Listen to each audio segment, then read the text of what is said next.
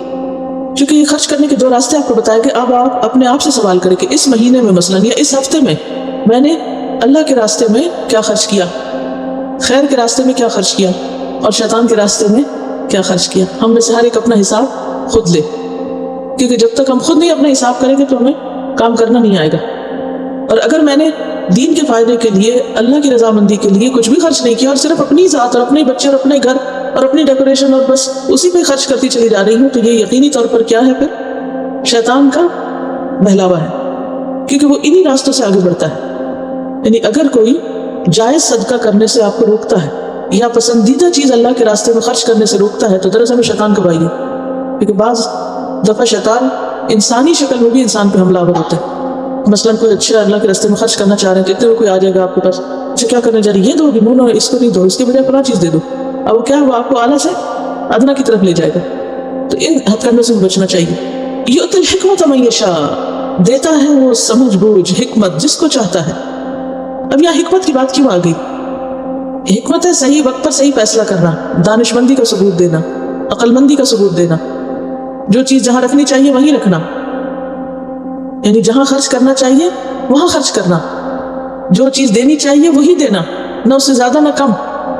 یہ سمجھ بوجھ اللہ جسے چاہتا ہے دیتا ہے۔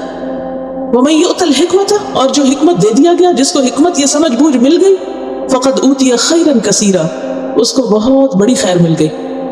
جس کو حکمت ملی، جس کو یہ سمجھ بوجھ ملی، اس کو تو سب کچھ مل گیا۔ وَمَا يَذَّكَّرُ إِلَّا أُولُو الْأَلْبَابِ، اور نہیں نصیحت پکڑتے مگر عقل والے ہی۔ اس سے عقل والوں کو ہی بات سمجھ آتی، ہر ایک کو نہیں آتی۔ یعنی جو شخص مال کو صحیح جگہ پر اللہ کے بتائے ہوئے طریقے پر خرچ کرتا ہے وہی حکمت والا ہے۔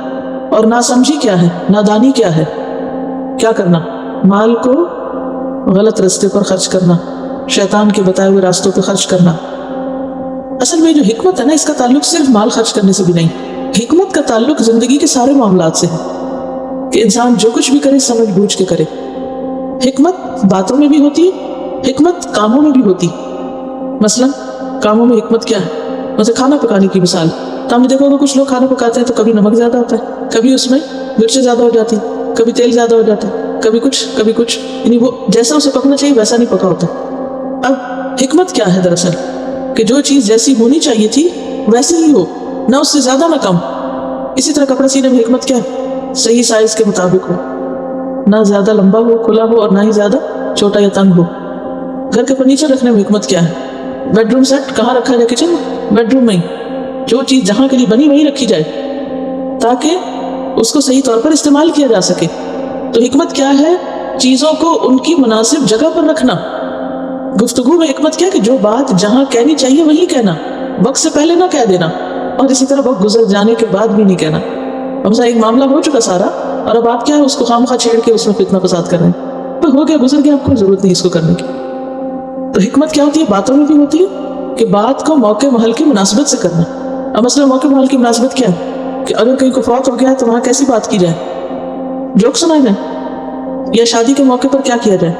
یعنی خوشی کے موقع پر خوشی کا اظہار، غم کے موقع پر غم کا اظہار، اور اگر کوئی اس کے برعکس کرے، غم کے موقع پہ ہنسنا شروع کر دے، خوشی کے موقع پہ رونا شروع کر دے، تو یہ حکمت ہوگی؟ نہیں، یہ حکمت نہیں۔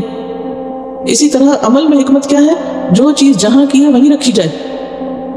مثلا قرآن مجید کے رکھنے کی جگہ کہاں ہوتی ہے؟ اونچی جگہ پر، مقدس جگہ پر۔ اسی طرح کپڑوں کے رکھنے کی ایک جگہ ہے۔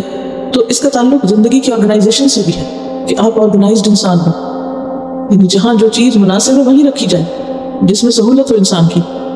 اسی طرح حکمت ہوتی ہے کہ جو چیز چھوڑ دینی چاہیے اسے چھوڑ دے، اور جو چیز اختیار کرنی چاہیے اسے اختیار کر لے بغیر کسی رکاوٹ کے۔ جہاں چلنا مناسب ہو وہاں چلے، اور جہاں رکنا مناسب ہو رک جائے، بے وقت اقدام نہ کرے۔ آدھی رات کا وقت ہوتا ہے، میں تو ابھی جاؤں گی فلاں کام کرنا، اور یہ نہ دیکھے کہ وقت ہے کہ نہیں جانے کا، کون سا کام کرنے کا وقت ہے، نہیں بس اس کو خیال آ گیا اس نے اب کرنا ہے، چل پڑے کرنے۔ تو یہ چیز ٹھیک نہیں۔ حکمت تمام احوال اور تمام مواقع پر ہوتی ہے۔ مثلا چلنے میں حکمت کیا ہے؟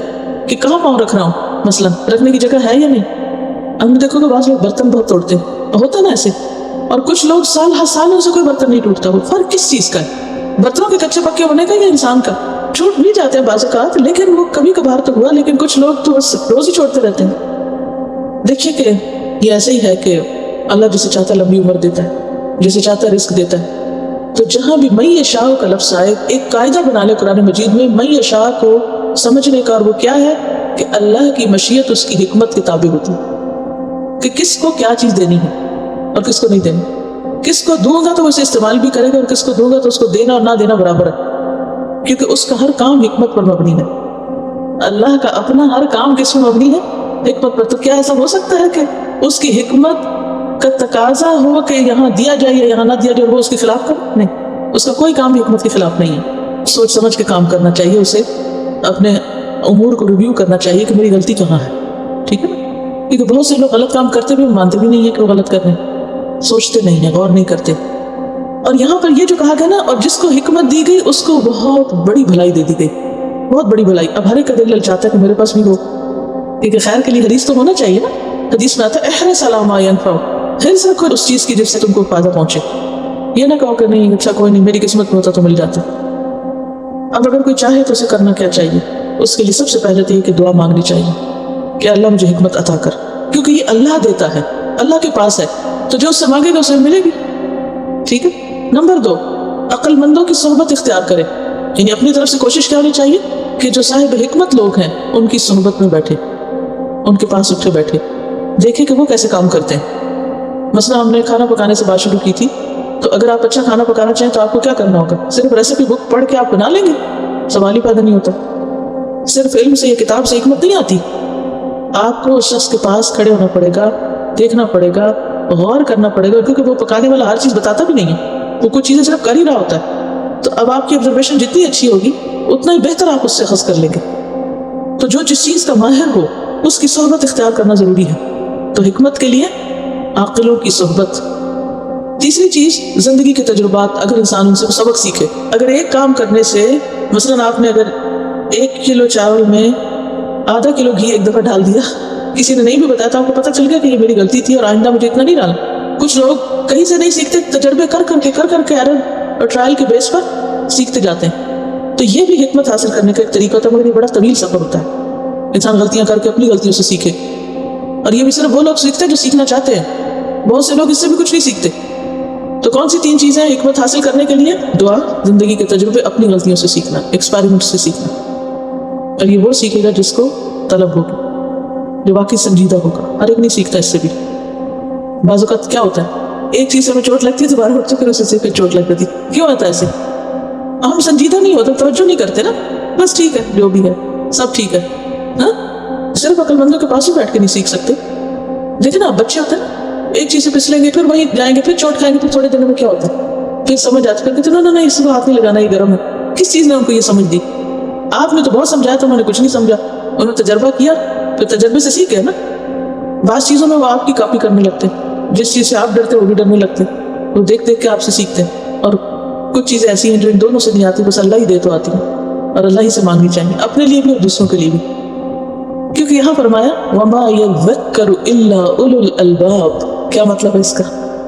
نصیحت نہیں پکڑتے، نہیں سیکھتے مگر عقل والے۔ کون سی عقل والے؟